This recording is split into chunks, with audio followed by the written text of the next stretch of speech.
Hello everybody and welcome to Advantage One RV. My name's Josh the RV Nerd, and this is a roughly 32 to 35 foot Fleetwood Bounder. 108,000 miles, just under 1,100 hours on the generator.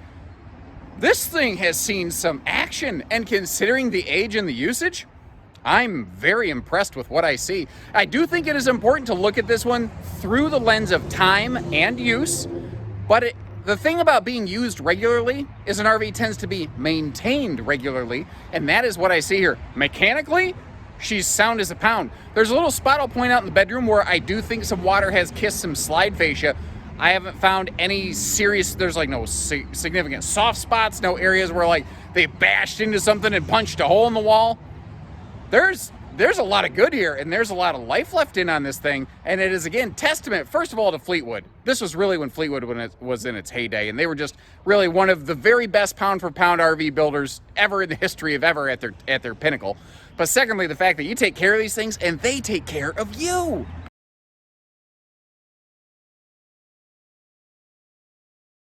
And the first thing that always strikes me in these little more classic RVs is just that lighter kind of, I call it honey oak sort of cabinet color. That's something that really speaks to me. A lot of RVs look like this for a very long time. And in today's world, every different RV brand has their own look and signature and feel. And that's cool that they have their own character, but this is like the music that I listened to when I was in high school. This is really what speaks to me. Now, again, I'm going to say this a few times. Remember to look at this through the lens of use and age. There's no major structural concerns that I can find mechanically. She sound. There's a couple little, you could say, screwdriver fixes that this one might need. That's about it. Looks like they swapped out the original sofa for a pair of residential recliners down there, which is kind of nice. I'm sure that's a lot more plush and comfy. Classic motorhome design. We got that individual, I call it little 21 jump seat right there, with the handy flip-up navigation pad or desk space over here. And it's kind of funny how some classic things are becoming more and more prevalent. Sometimes a little shelf that could be a miniature little laptop or tablet workstation like that have become very popular and very cool suddenly in today's world. Now, this is a very classic design that would have had, and it would have been really highfalutin living at the time. There was a tiny little TV up here that somebody just took out and turned into a miniature cabinet. And actually, it occurs to me, I haven't actually opened that up. Okay, so it is just storage, although it's finished off very nicely. That's actually better than what I thought we were going to look at. And that cabinet door is not original factory, but boy, it's pretty close. They did a good job on that. This is a Ford chassis with a Triton V10 gas engine right there. All of our major things like our generator controls they're all located right up front here. 1,072.1 hours on the generator at this time right here. And something I think is cool is this actually does have a power gear, jack system. The day and age of this motorhome, like in today's world, you can't even imagine a Class A that doesn't have standard power leveling or auto leveling or whatever you want to call it. That was not a given when this was made. So that is a very high-end feature for the time that this was put together that has remained a very current welcome feature, I think, for a lot of people. What? Hold on. What am I looking at down here? What are those? Okay, I think I know what happened. I think over time, the drawer kind of pulled apart a little bit, the front pole there. So somebody put an extra piece of wood on the back and kind of secured it all together. That's what's going on there. I was like, is that like a key lock system? Sorry, I saw something shiny and the little RV ADHD in me kicked in. One of the things I think was actually the most confidence inspiring to me when I saw this is the roof liner. Because this is a cloth style soft touch. It's an amazing noise dampener. It's like studio walls in a sound studio. If you've ever been in one, it really cuts down a ton of noise when I'm not jack-jawing the entire time. But the thing is, if there had ever been a roof level leak, which is the most dangerous, scariest, because if it's at the roof, water goes down and affects everything else. It would be stained, and there's no way to clean it out of that stuff right there. That is going to be stained till death do us part. I haven't seen that. I haven't seen any signs or symptoms of leaks or issues or water damage. Pretty conventional, straightforward kitchen. No nonsense there, obviously, but effective, obviously. You know, what more do you need? She's going to get the job done. What I didn't check is this convection. No, it is not. Traditional microwave, which does make sense because we do have a traditional oven down below. Is that an 8 or a 10 cubic foot fridge freezer? I have a hard time visibly discerning the difference between the two, and there's not a tag inside. I think that's a 10, if I'm not mistaken. I could be incorrect about that. As we come around the corner over here, let me back up a little bit. Good drawer space down here, and if I activate my vampire powers, you can't see me in the mirror. Also helps that I duck a little bit. I don't want to break the mirrors or your screen, as it were, with my ugly sweaty face on that thing. But I mean, you can see yourself from every single angle. Another thing I've noticed, you can turn those mirrors a little bit to kind of catch yourself at all sorts of funny different angles, so you can feel very self-conscious before you leave your camper. That's a cool thing, I think. Now, over here, take a look at this. If I open that up, you can see there's some really nice drawer space in here. And then you've got kind of your master electrical switch panel and the back side of the bedroom entertainment right there. You can see where they put a flat screen in the bedroom, although they didn't put one in the living room of this after they somewhat modernized it. That just created an extra storage pocket here in the bathroom space. Now, one of the odd things that I noticed on this RV is that the type of wallpaper Fleetwood used, it had like a little gloss and a little sheen to it. And depending on how the light hits you, sometimes it looks like it's got a wave or a problem. Like I looked over here and I'm like, oh crap, that's a wavy wall panel. And then I touch it and it's not. It's exactly flat the way it's supposed to be. But it is just full of optical illusions. It's a crazy little thing that they have there.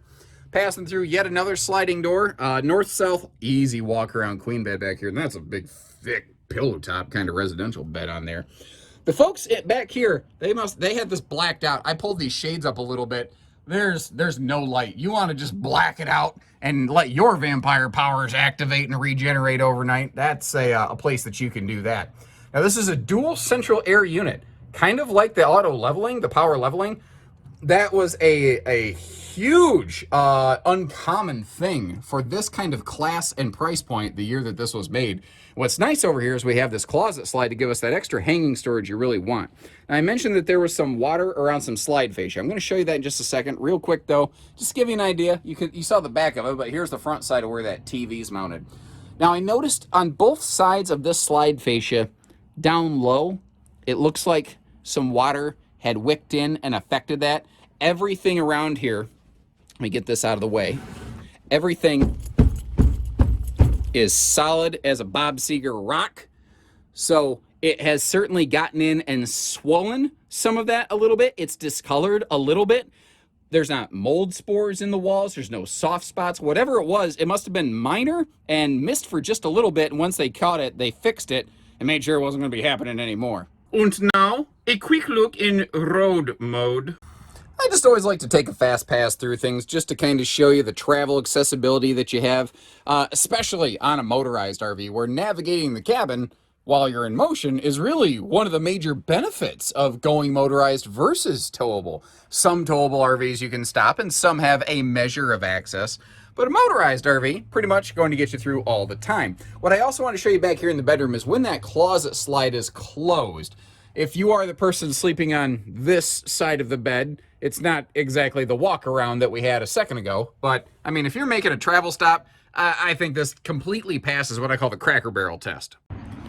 Now, I want to kind of show you everything I can on here. You're buying the whole darn thing. I want to show you the whole darn thing if I can. And again, I'll always try to be fair. Like case in point, once again, the slide out awning up here you can see has a little tear at the base where some wind got a hold of it. But for the most part, it's still there. And I think that's kind of the story of the day on this one. For the most part, it's got a couple little bumps. Like I can see they bumped something with the ladder. I can see they rubbed something in this corner. But there's no major serious concerns. And again, given the use and the age of the RV, those things don't scare me a whole awful lot. Now, there's not holdbacks for these baggage compartments here under the slide, so I got to get kind of creative and do some screen magic here for you. Merge some still photos with some, some video magic and do her that way, but you can get the idea. The tires is always a big item of concern on motorhomes. I've looked at all the tires up close like this. I haven't found where any of them are weathered, balding funny or anything like that. Now, other than the baggage doors under that slide, all the rest of them have gas struts to hold them up, and they're all doing exactly what they're supposed to. Double action power entry step, by the way, working like a champ. I've been in and out of that thing a few times. Now, something to remember again, look at this through the lens of usage and time. This RV has over 108,000 miles on it. Stick your hand out the car window next time you're going down the highway at highway speeds, and after a very short amount of time, your hand starts to feel potentially a little tingly, and you leave it out eventually raw. That is from all the sand and dirt and particulate in the air just sandblasting your hand. Now imagine you're a motorhome who can't put its hand back inside the window, and that's what the front of this has endured. You'll see that there's some spots. It almost looks like it's got a funny little skin condition where it's like part of the skin is almost like a little flaky different color, like eczema. Yeah, there you go. It looks like RV eczema. There's a new nerdism. We're going to stick with that. But what's happened here is just all the dirt and stuff in the wind going down the road has just had its way. And you probably saw that Triton V10's indicator sticker right there. This is a Ford chassis that should give this about it's a gasser, obviously, but should give it about a 5,000 pound tow rating. And since it is a gasser and has a drivetrain going through the belly, I prefer this decision here. To put the storage like on the slide and to cause the storage to come to you, it's so much easier. And again, I think it's a very good indication. Something as simple as the fact that the gas struts are holding all these doors up without assistance. I see a lot of used motorhomes come through, a lot of them that have not even a fraction of the age and use this one has, whose mechanical things like doors and struts and latches are in terrible condition, and I don't see that here. Like I said, I am extremely really impressed with the overall shape and character. It's a symptom of some very, very good quality of ownership, I think. And I'm telling you, I continue to be impressed. I mean, she spent a lot of time on the road, and the roof membrane shows a little bit of age, but the seals have been well maintained. I've walked all over the roof twice now trying to find a soft spot. I can't find any roof problems up here. That it just there aren't. Now, there's some things like this is the chimney cap over the black tank, basically, and it kind of turns with the wind, so that's always putting potential odors in the air downwind of you. But other than the fins of that being a little bit weathered, other than things looking a little chalky, man, I tell you what, when I'm, if relatively speaking, if I was this age, because this is like the RV equivalent of a person being 80 plus. If the worst I can say is I'm a little chalky, I think we're doing okay. You can see where they put vent covers over the kitchen, bathroom vents, both the just general shower area in the bathroom as well as the private toilet space, which is where we're standing, by the way. And this is dual air conditioner. I don't know if you noticed that, but at the time this was built, that was not as common as it is today. You see there's a simple little solar trickle charger on there just to help keep the house batteries up, which is, I can't even tell you, sometimes it's the littlest things. It doesn't even have to be much to make such a big difference. Now, it's a tiny solar panel because older RVs did not have a lot of active power draw. Like that seismic over there, beautiful rig. That thing, though, has a lot of tech in it that this stuff doesn't have. So that seismic tends to constantly sip power, and this thing just kind of doesn't.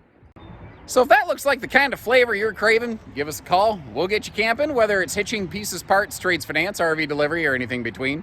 We do everything for you here at Advantage One. So take care, stay safe, have fun. Remember to hit that subscribe button, by the way, everyone.